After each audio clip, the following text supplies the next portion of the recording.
What is up, my geeks and freaks? Big Girl Geek here with a brand new review, and I'm here to review The Umbrella Academy, Season 1, Episode 2, Run Boy Run. Y'all know what time it is. It's time for 3, 2, 1. Alright, so you guys know me. I have my notes because I don't want to miss anything when discussing this episode with you guys. Okay, so the episode starts off with another flashback, my favorite way to tell stories. Mom is literally ringing the dinner bell. All the kids come out for dinner. They do not sit until Dad comes out and tells them that they can sit, and they begin eating. There's no the rules at the table is there is no talking. We see Luther and Allison making googly eyes at each other. So we're really doing this. We are really going with this relationship that they liked each other, even though they are adopted brother and sister. I cannot with the googly eyes. Number 5 gets into an argument with Dad. You know, he wants to go ahead and, you know, jump into time. Dad's telling him he's not ready. He's giving him all these scientific facts as to why he's not ready. I believe what he is saying with these scientific facts, even though it is like, you know, mumbo jumbo, but the way he delivers it, I believe it. So I'm going to take his word for it and say that he was not ready. And of course he wasn't. He storms off after the arguments, and that's when he gets trapped in time. So we see the flashback of how he gets trapped in time in the future, and he comes to know all these things. Now it's clear that they have, like, you know, they're outlining the siblings that got along better. Luther and Allison have a connection, and it seems that number 5 and Vanya have a connection. Like I said, he is stuck in the future, number 5. He's still a child, very immature. He did tell Vanya that he survived off of scraps, Twinkies. They don't have a lifetime shelf life, and roaches in the future. Disgusting. Ugh. We also see Vanya taking some type of medication, and then we see number 5 pull out this weird eyeball. So the whole episode is basically him revolving around him and this eyeball. Cut to these 2 new characters that we did not see in the first episode, named Hazel and Cha-Cha, and Mary J. Blige is in it. I mean, oh my god. I didn't see the trailer, even watch the trailer, so I didn't know Mary J. Blige was in this show until much later on. And I'm like, go ahead, girl. She's getting all these acting nods. Wasn't she just nominated for an Oscar? Man, cutting that dead weight out of her life has been doing wonders for the good sis. So I'm happy to see her, and she wasn't too bad in it. I didn't find her acting like horrible or anything like that. So she's Hazel, and then there's a guy, she's with Cha-Cha, and they are assassins from, I'm assuming, the future, and they are after number 5. We don't really get a clear reason to why or who they work for, just some type of like black ops organization. We got a little backstory into Diego, what he's been up to in the past 13 years that the siblings have not been together. He had some type, or he had, or still has, I don't know. He had some type of relationship with a cop who's investigating what happened in the previous episode when number 5 took out all those assassins at the donut diner. So they had obviously some type of little, you know, love relationship going on there with a cop. We cut to Klaus, who is still my favorite. I love Klaus. He is like, he's holding the show. Like, he is the star of the show. He's going to be breakout star of the show, just like he was on the show Misfits, which I mentioned in my last review of episode 1. And we still seeing this giant monkey. Who this giant monkey is? He's also another caretaker along with Mom. I don't know. I don't think we've gotten really to know how he came to be, but I'm very curious about that. And we still are seeing dead Ben. I forget his number 5. No, not number 5, number 6. We're seeing him more and more, and it's crazy that he's aged in death because Klaus can see the dead, and Ben is older. He's their age now. He's not a little boy. We see a torture scene with Hazel and Cha-Cha. They're torturing the old man that was in the donut shop that was mistaken for number 5's father.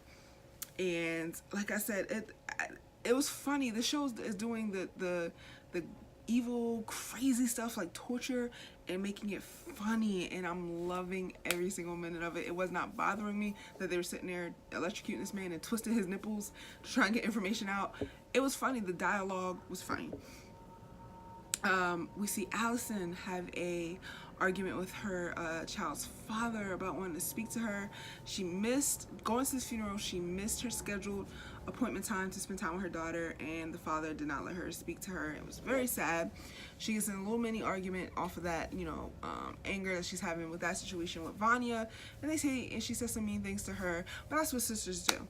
I mean, they're sisters. I hope they get along, and they try to mend that. Klaus helps number five enlists the help of Klaus to pretend to be his dad, because he goes to he tracks down where the eyeball came from. It's a genetically modified eyeball that they created for someone that needed an eyeball. I don't know if it was Thor or whoever. And the doctor's like, I'm not going to tell you anything, and da-da-da. So he's like, well, I need you to come down, pretend to be my dad, to help me get this information on this eyeball.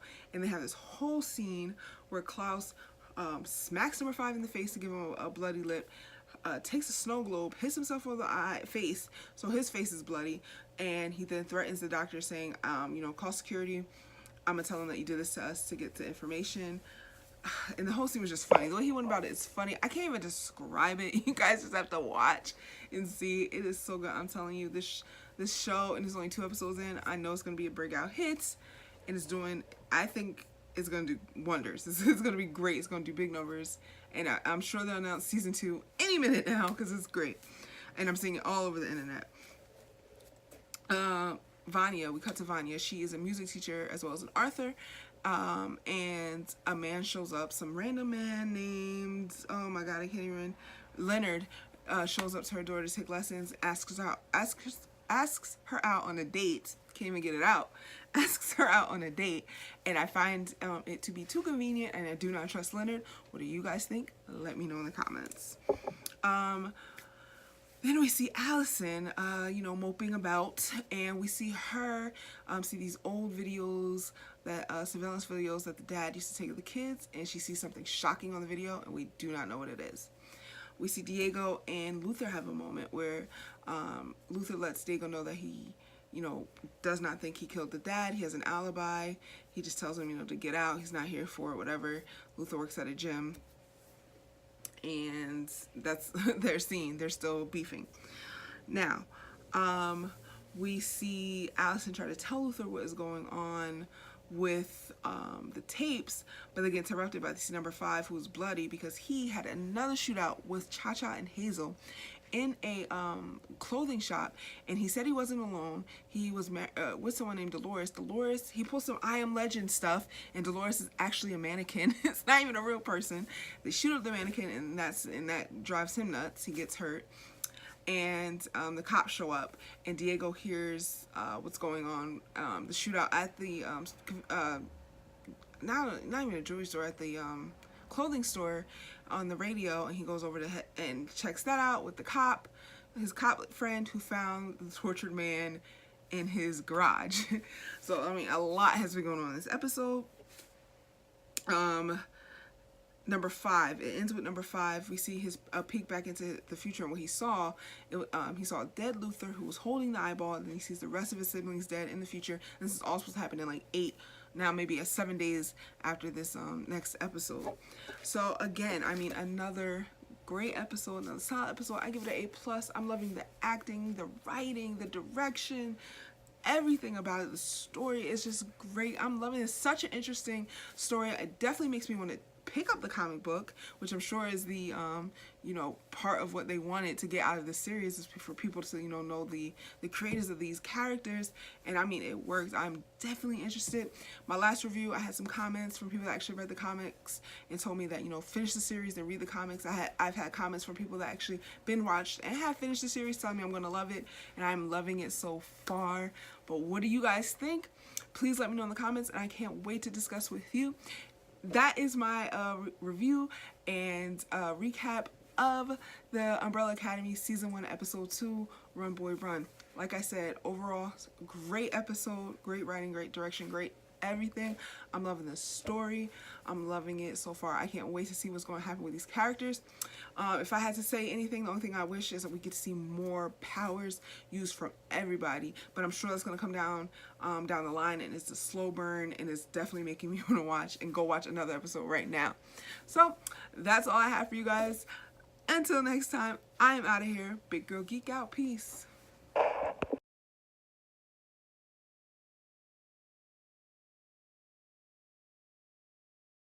Hey, where are you going? You just watched a cool video. Subscribe.